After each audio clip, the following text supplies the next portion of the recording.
Hello, and welcome to Art Lounge Alley. This is the drawing comics stream where I'm going to be drawing John Buscema's Conan the Barbarian.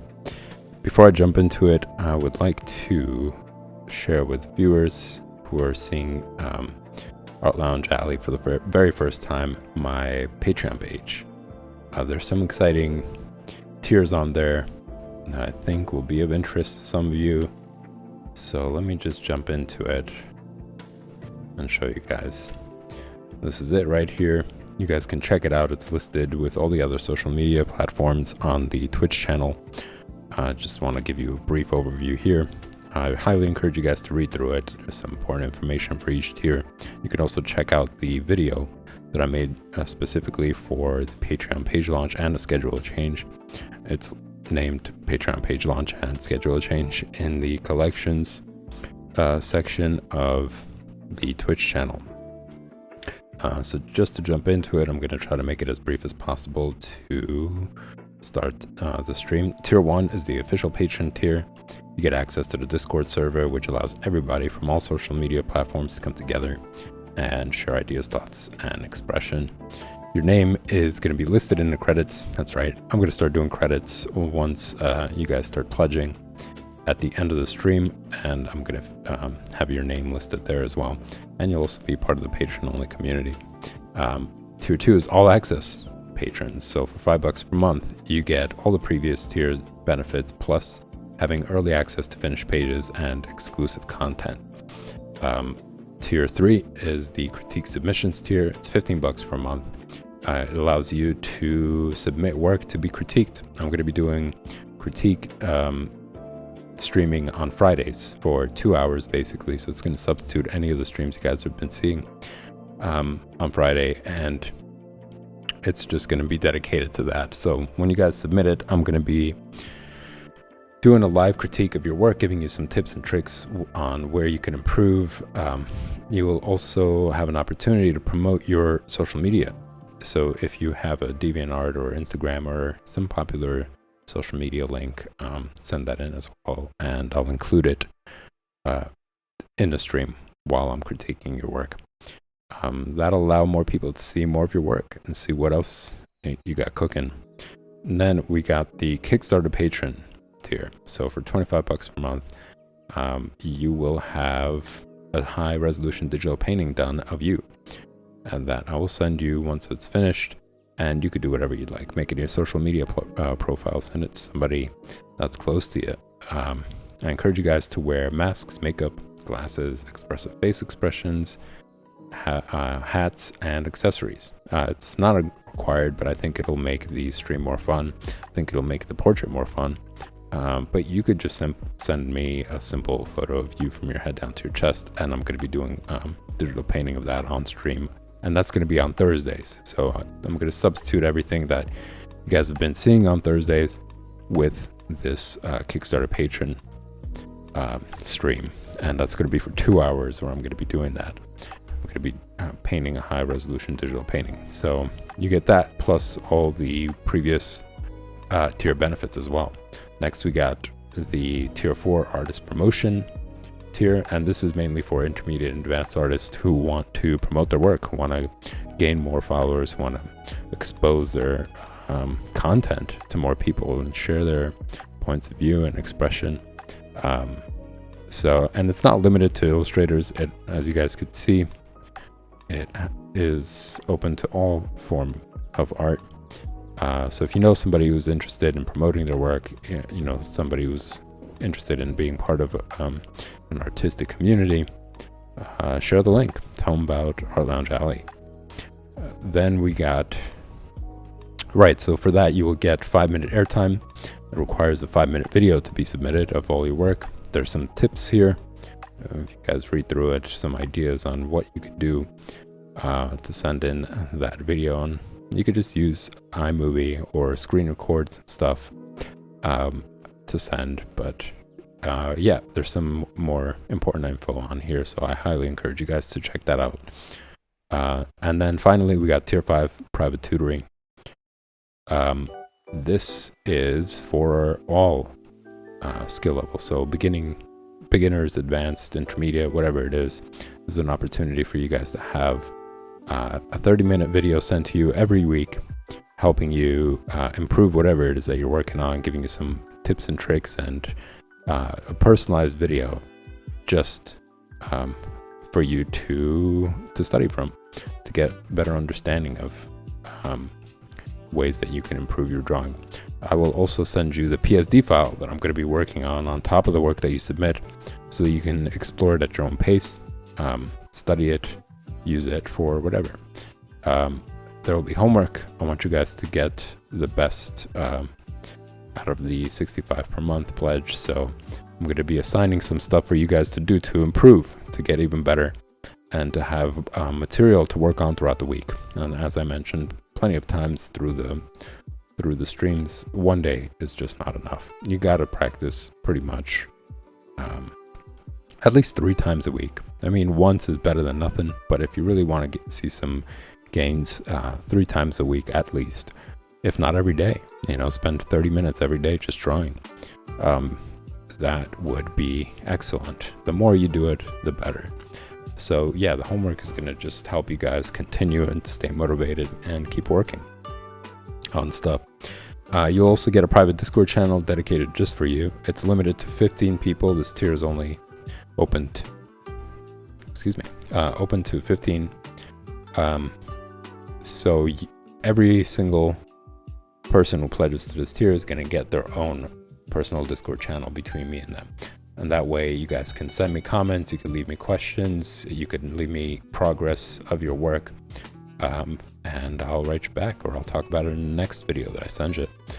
So for this tier, you get 4 personal videos, the PSD file, exclusive Discord channel, and the tier 5 members only Discord channel. So all 15 of you can get together in one room, talk about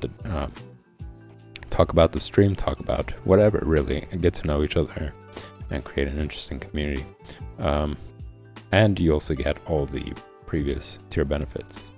So that pretty much sums it up, y'all. Read through it.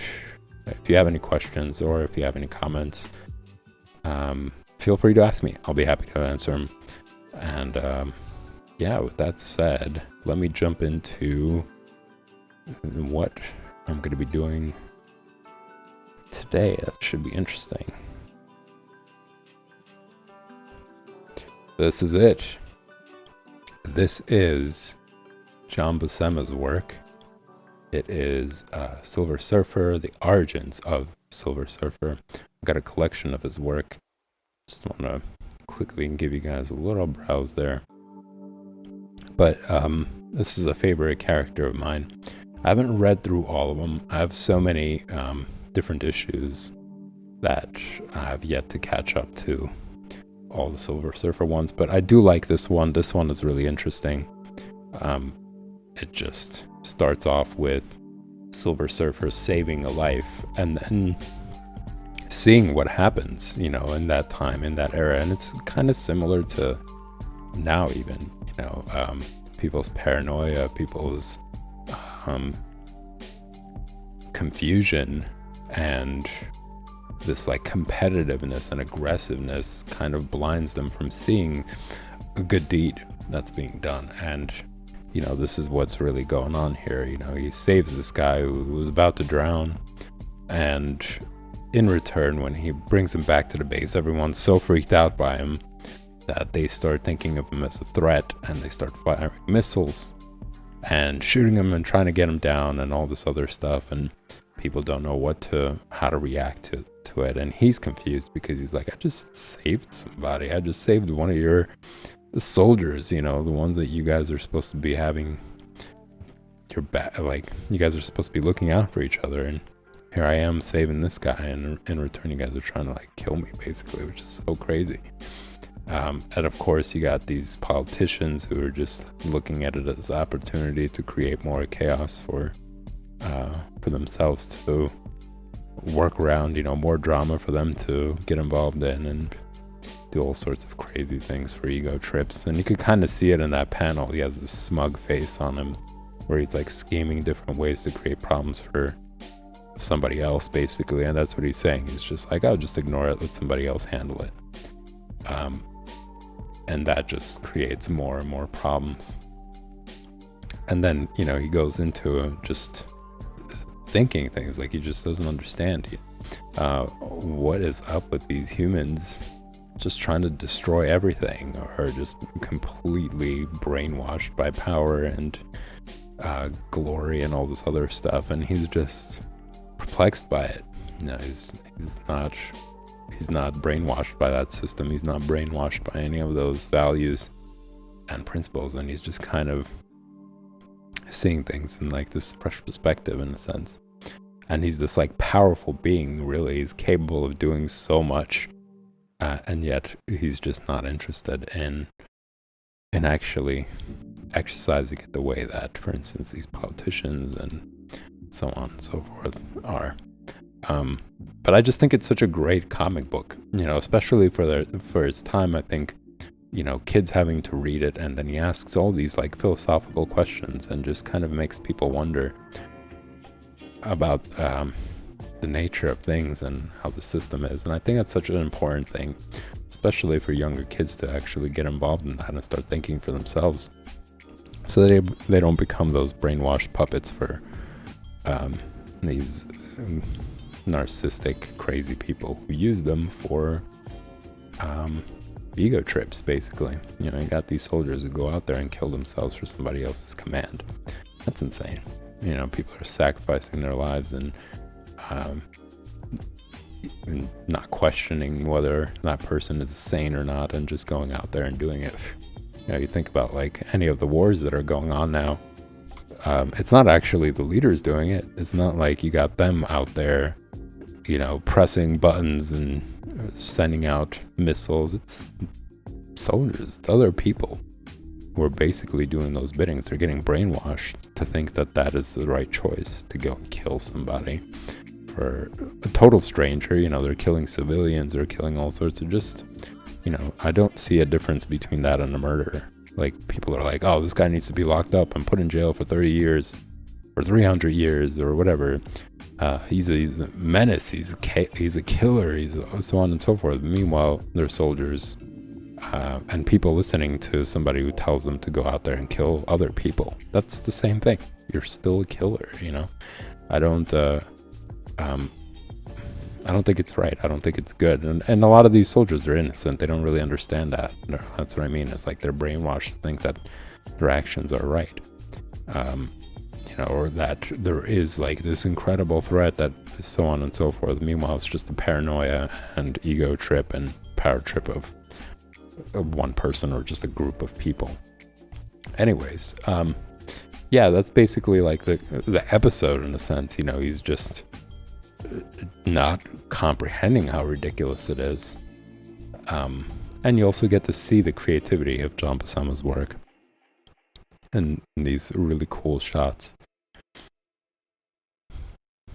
And you could also see the drama in his face and his figure and how it's drawn. I think there's something really captivating about it. You know, as I mentioned, not a crazy amount of details, but still it retains this very comic book feel while having these like beautiful figure drawings, you know, anatomically correct, perspectively correct. Like, even looking at the second panel where he's surfing on water, basically, and just thinking about things. It's a great shot. It's a great shot. And the first one where you see all these mountains and valleys, and of course they're exaggerated. And that's what the purpose of it was. I mean, beside the limit of colors, he could have simply made it the same color, you know, the brown and yellow that you see at the bottom of the canyons.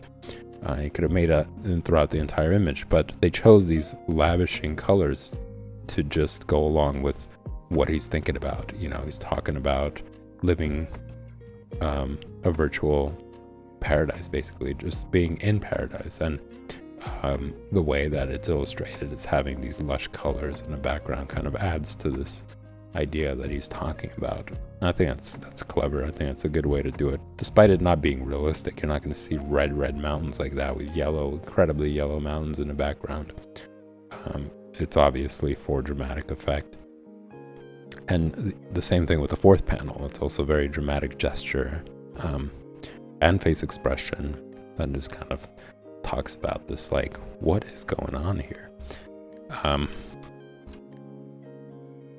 And then just goes into more and more of it. I haven't gone through it. It's been a while since I read it, so I want to reread it again and just, go through some of these concepts. And you could see here that he's basically pondering the idea of, like, through history and what brought about people being so violent and crazy in some ways. And just more of his amazing work showing different perspectives and different angles and scenes in general. So if you guys could get your hands on this, is a great issue. It's pretty much the entire collection done by John Buscema. I absolutely love, and I'm going to be revisiting it more often, but I wanted to share that with you guys. I think it's a comic book issue definitely worth checking out.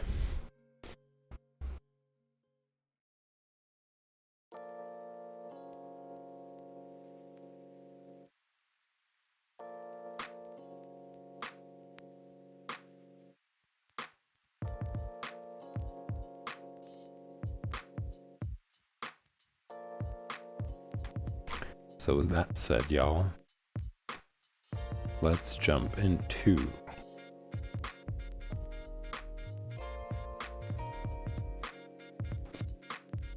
drawing comics. Now, some of you are going to ask, what's the point of drawing from comics? Why not just do your own? And that's great. That is a good point. Absolutely. But I think there are many benefits to drawing from comics, especially if you're just starting out. I think that there's always so much to learn when it comes to art. I don't think that there is ever a point where you said, I've learned enough and I'm just going to focus on doing my own thing. I think it's important to have both, to have your own work and also to continue to learn and see more. It builds up your visual library. Every single artist has something unique about their work, something unique to talk about or describe or show or express. And I think, as I mentioned, that is something that enriches your own visual library, enriches your own understanding and storytelling and that sort of thing. And if you're just starting out with drawing comics, it's an excellent way to understand all the different elements. How to start out telling the story from panel to panel, how the transition is from panel to panel, backgrounds, understanding face expressions, understanding foreground and background, that relationship with each other, angles, perspectives. You get to learn all of that from drawing from comics. Prior to it, it could be intimidating. You could be limited in terms of understanding all those things. But through copying it, through actually going through the stages of it, you gain a better understanding of all those things. How to leave room for text bubbles, everything comes in this one package basically for you. And the more you do it, the better you understand it, and the more you could use it as reference. Not necessarily copy exactly, but you could just remember certain elements there, that you've practiced. Putting in details on the rocks, how you drew the rocks. Next time you sit down and you draw a comic book of your own, you could remember, oh, this is how I remember it. There are certain things that I really liked, and this kind of sticks out in my memory from that experience. The same thing with just face expressions and hand gestures and all these other things that you just learn simultaneously all at once by drawing from comics. And then there's this personal side from me, which is, it's like reading, basically. When you're reading text and you're visualizing all the characters, scenes, expressions and the environment and everything. You're visualizing it in your head. You are basically in a reader's mind, in the writer's mind. You're seeing it as they're seeing it because they're describing it that way to you. Of course, it varies from person to person. That's the beauty of reading. Every single person imagines things differently, but fundamentally, they give you some sort of visual, like in your mind, a visual depiction of their story. So it's the same thing here. When you're sitting down, and for me, when I sit down and I'm drawing it, I'm getting into the characters as if though I was creating them. You are creating the characters when you're reading the books in your head, even though they're characters coming from the writer. So similarly here, you're drawing these characters and it's as if though you're in that scene, you're creating the scene, you're manifesting all of it there. And you're making lines that you wouldn't have made. You're kind of in the shoes of the artist and you're going through the scenes of creating each and every single one of these panels, characters, expressions, backgrounds, environments, all of it at once. So it's just this really cool experience, I think. Besides just learning from it, that I really value and I enjoy doing with other comics as well, not just necessarily John Buscema's work. So I highly encourage you guys, if you're learning and if you want to learn and improve and get more understanding of how to draw comics and what the process is like from start to finish, should you first draw out the panel for the entire page and then sketch everything out and then go back and put in the detail from panel to panel and then go and ink it from panel to panel or some other. You gain that by practicing it through this or recreating basically and just finding out the rhythm of how you want to go about it. What is the best way? What's the fastest way to do that? And that's an excellent way to do it without the burden of having to also create the story, create the characters, figure out the angles and expressions and all that other stuff. It's all there for you. You just have to comprehend the process, comprehend all these different things, to just break things down a bit and not make it as overwhelming and intimidating at the same time. It's a good stepping stone, I believe. So I highly encourage you guys, if you are looking to draw comics and learn how to draw comics, to do that. Pick a comic book that you really like, and sit down and draw it from page to page. Really understand it, really get a good grasp of it, and you'll find that it's a really pleasant experience in general. All right, so with that said, where did we go? All right, here we go. This is it. This is the comic book that I'm going to be drawing from, and where we left off was a couple of pages actually from something that I've drawn. Is this panel right here. Beautiful page. I'm going to do a little bit of work to correct some things here and there. It's pretty much done. Just want to correct the face a bit. Maybe shade in the hair a bit and redefine the lines. But overall, it's finished. And then we're going to move on to a new page, which I'm pretty excited about as well.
I love this page because, as I mentioned, he really knows how to tell a story from panel to panel and still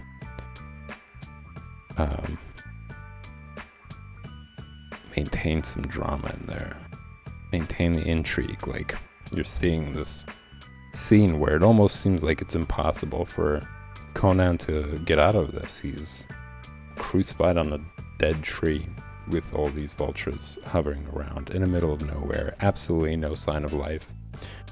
In fact, the complete opposite. The only sign of life are these vultures waiting to eat him. And you could see that, you know, in his face. He's just tortured, sweating. And then all of a sudden, there's a change and he's just like, what's going on over there? Is that a sign of life? Is that a mirage? You know, am I seeing things right now? And you could see that in that kind of face expression, the lowering of the eyebrow there, and highering of the other one. So he's not completely given up hope, despite being in such a hopeless scenario.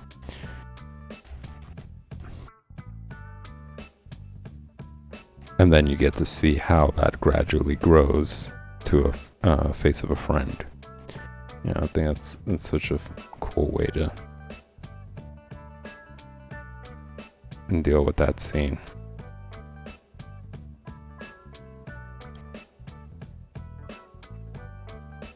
He built it up, you know, having it being from such a small figure in the distance.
It also shows how he doesn't miss opportunity to still make it as realistic as possible. Like, looking at that little dot of a human figure, you could still tell that it's a human figure from that little bit of detail that I put in there. I think that's very cool. It just proves even more how Sal Buscema was right. Like, this guy would eat, sleep, and breathe drawing. No opportunity missed to draw more.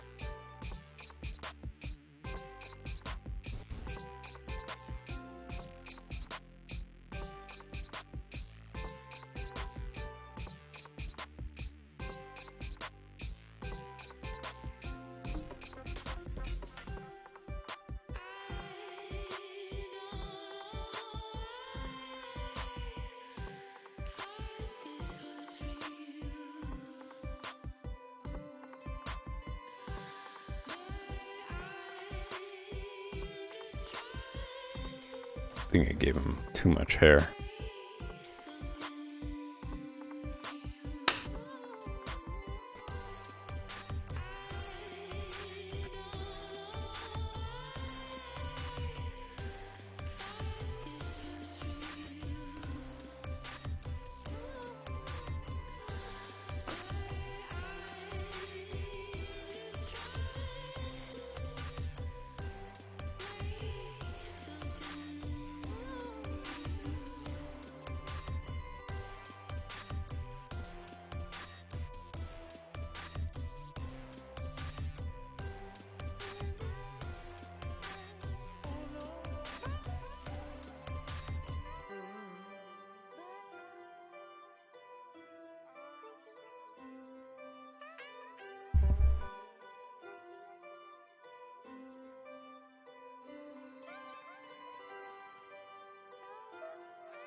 I think that does it.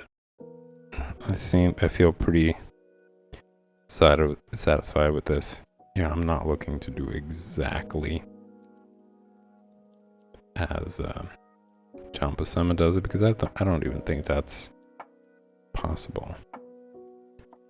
I think every line is so individualistic. There's always going to be something unique about it, regardless of how extremely detailed the replica of it is. There's still going to be like John Buscema in there. And I don't want to cover that up.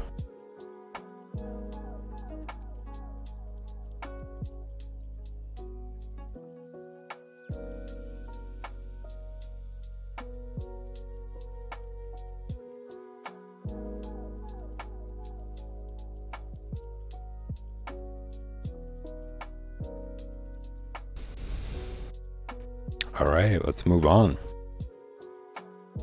I also really enjoy looking at these commercials, just getting a glimpse into what it was like back then.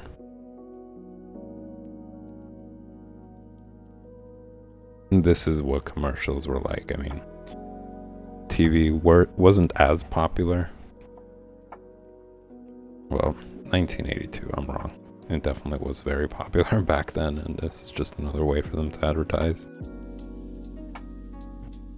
But a glimpse into 1982, that's pretty cool. So after the commercial break, you get to see what happens there. Conan is taken down from the tree and taken back to the old wise man who prepared him to confront the cultists.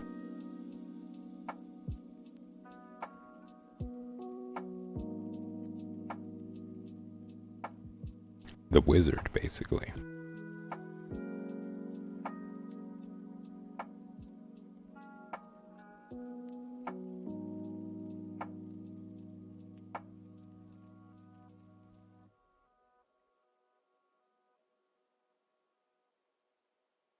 Now the question is, do I take up more at the bottom? I believe so. It's a wide shot.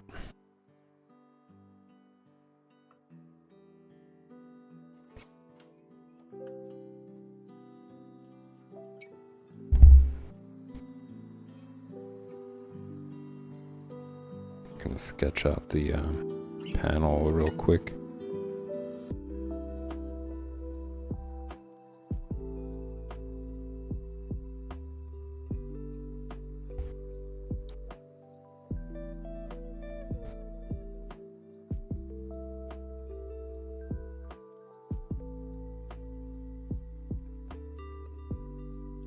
Gonna add the text box.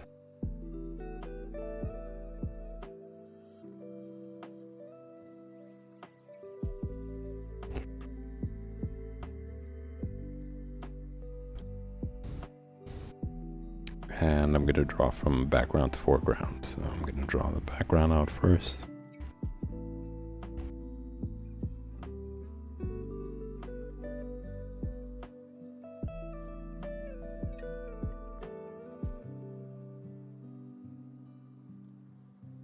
I think one of the most important things,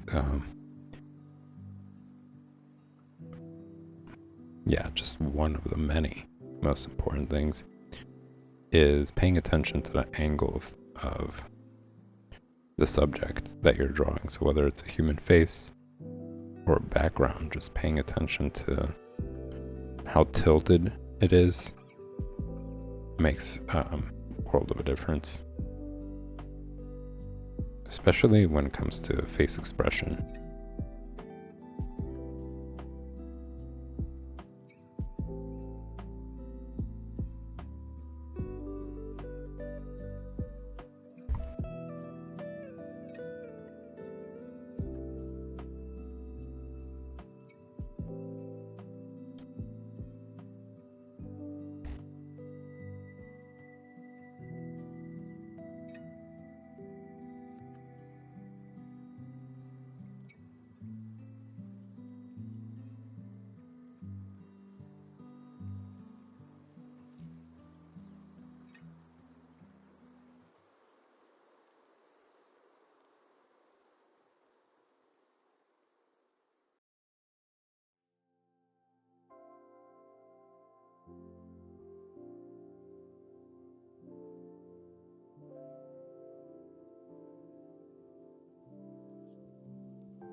there's 8 staircases.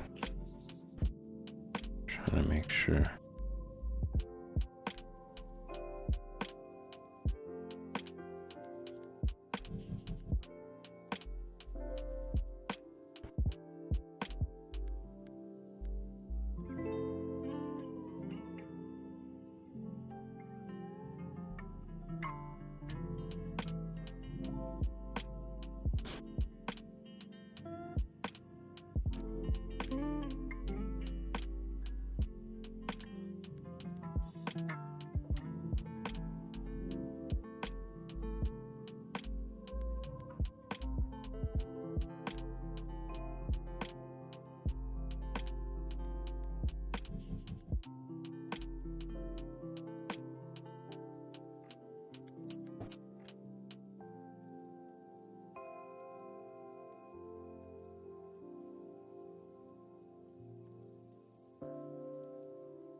And I'm going to sketch out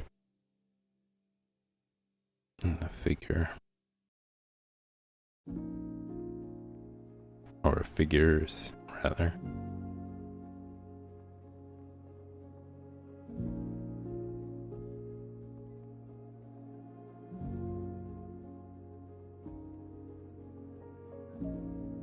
Using basic shapes to simplify it a little bit more, and not dedicate myself to too much detail, because I have to make sure everything fits.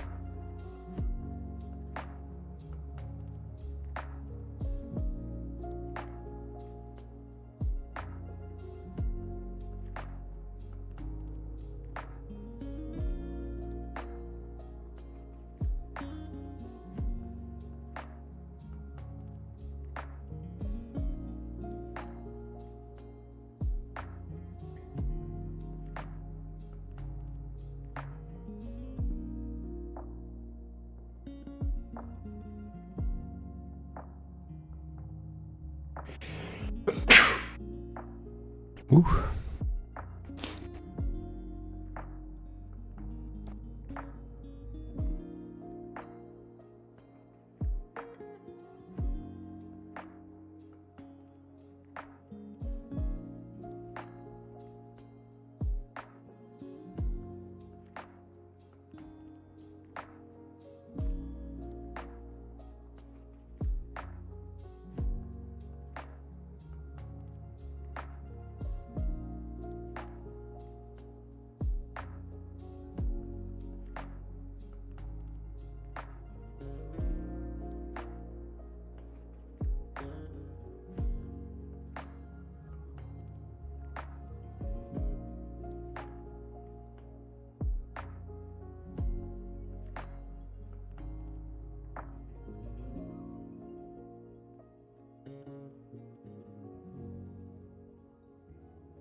And now that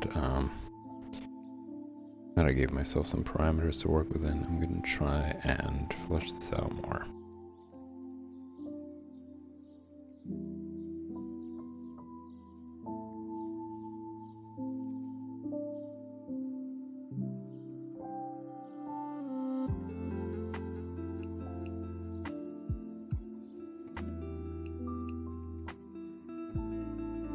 Starting with the wizard.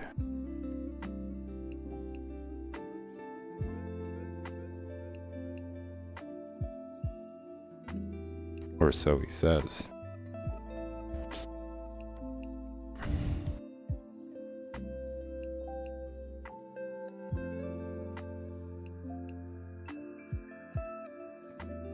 I guess we'll see if he's able to save Conan.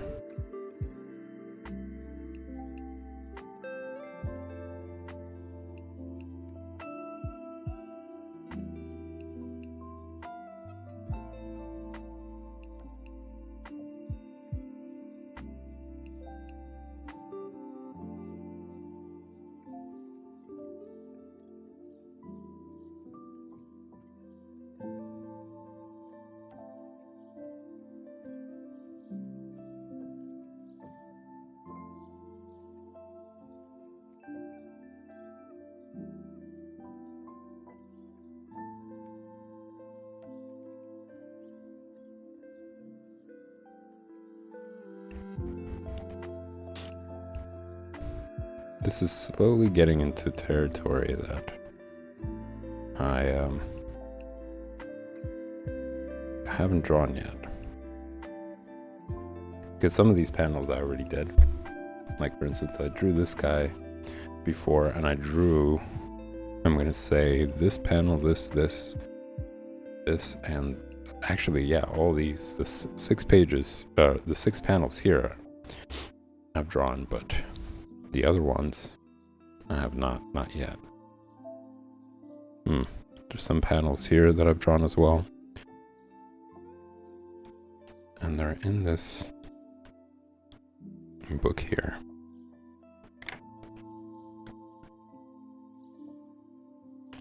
Yeah, as you guys can see.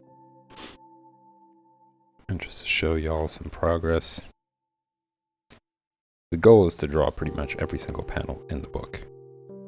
And here are some. So I kind of skipped through some pages, or some pages, and picked some panels that I really liked.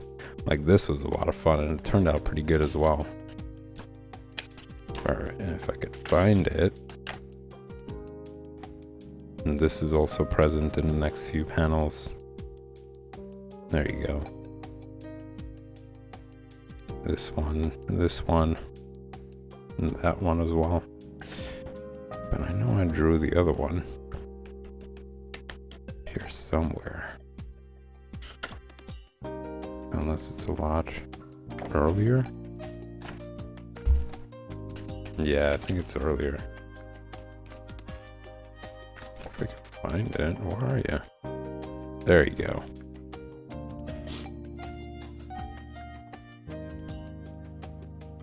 This turned, I like how it turned out, actually. I'm surprised. This is at the very beginning when I first started watercoloring. I picked this panel because I thought it was just a cool transition from human into lizard.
trying to see how much detail there is on her face.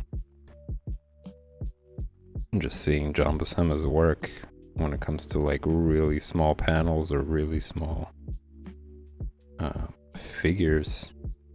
I wouldn't put it past him to put some detail there. Still looks like she has a nose, even though it's such a tiny portion of the face.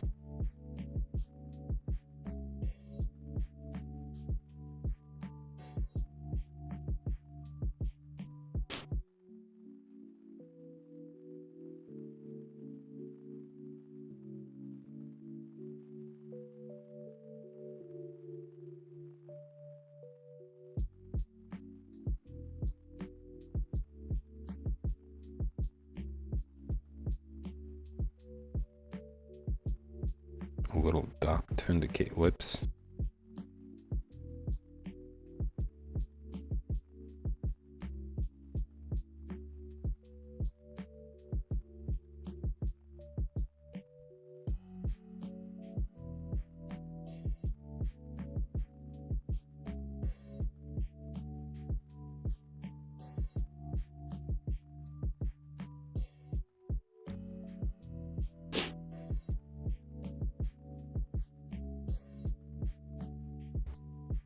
And also like the shot for this, like the camera angle for it. It's at a distance, it's not close. It's not trying to create like an intimate moment. In fact, it's doing the opposite. You know, it's at a distance, it's kind of removed. You feel kind of removed from him as well, which gives that sense of dread in a way. Like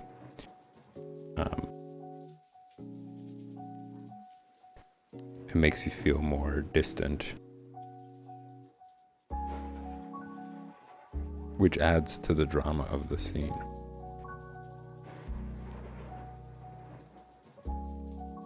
Kind of wanting to be closer to see, is he okay?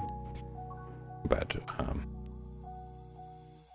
not really being there. So it just kind of calls for you to be like, what's happening? You know, what's gonna happen with Conan? So it's a really cool effect.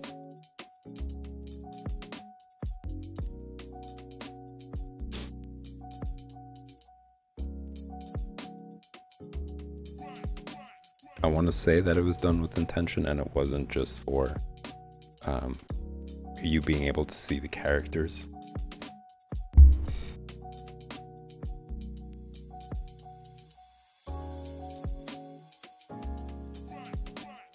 And you getting to see the scope of the scene in a sense. I think it was also done to like affect your mood, you know, to affect how you're seeing this scene right now.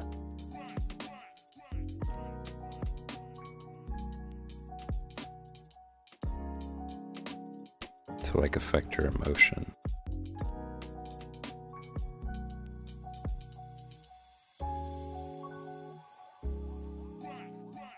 Now that's what I mean about very skillful storytelling. It's just knowing how to not only just tell the story, but also incorporate the reader, the viewer, into the experience through their storytelling ability, through their panel work.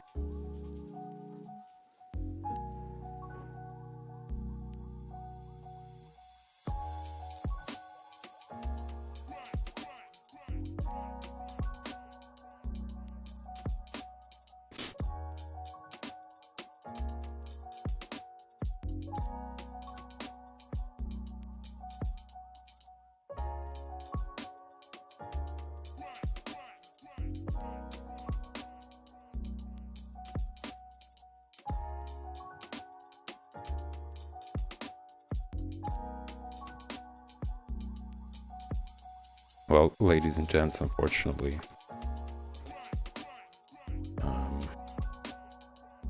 the stream is slowly coming to an end for the day.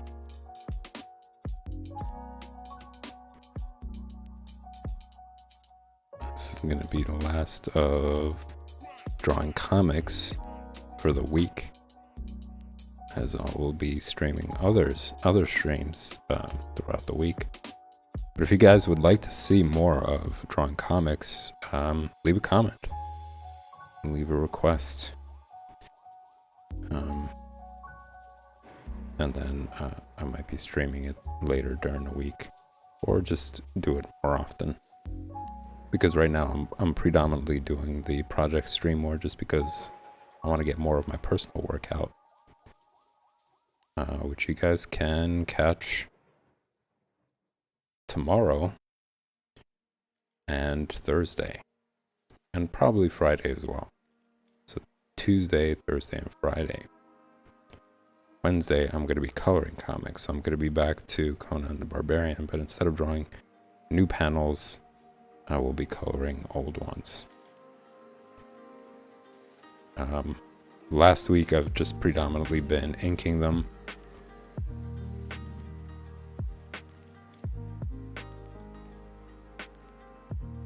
I might continue again with inking.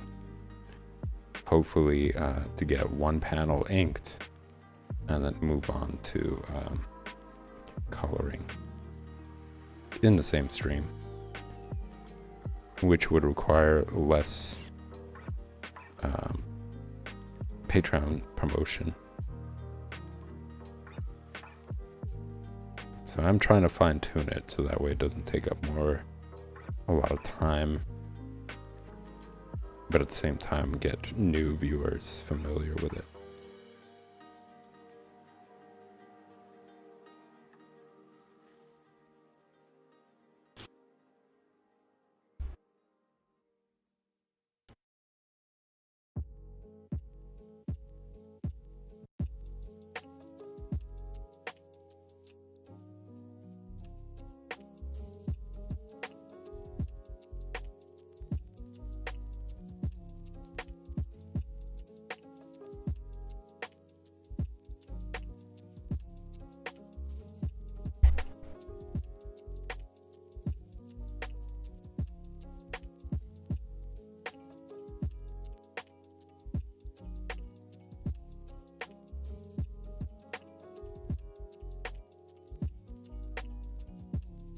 I will also be updating or posting new content onto Patreon this week, so stick around for that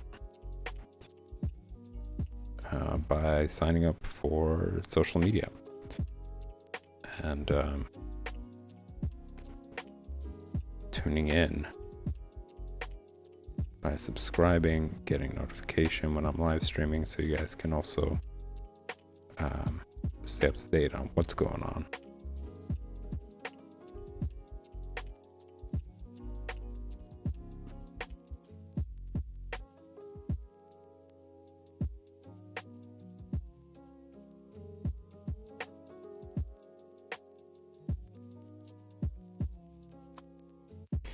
All right, y'all, this is going to be it. Thanks for tuning in. It was a blast as always. I will be back tomorrow, same time and place, 8 p.m. Eastern Standard Time, right here on Twitch. So if you enjoy the content, hit the subscribe button, hit the like button.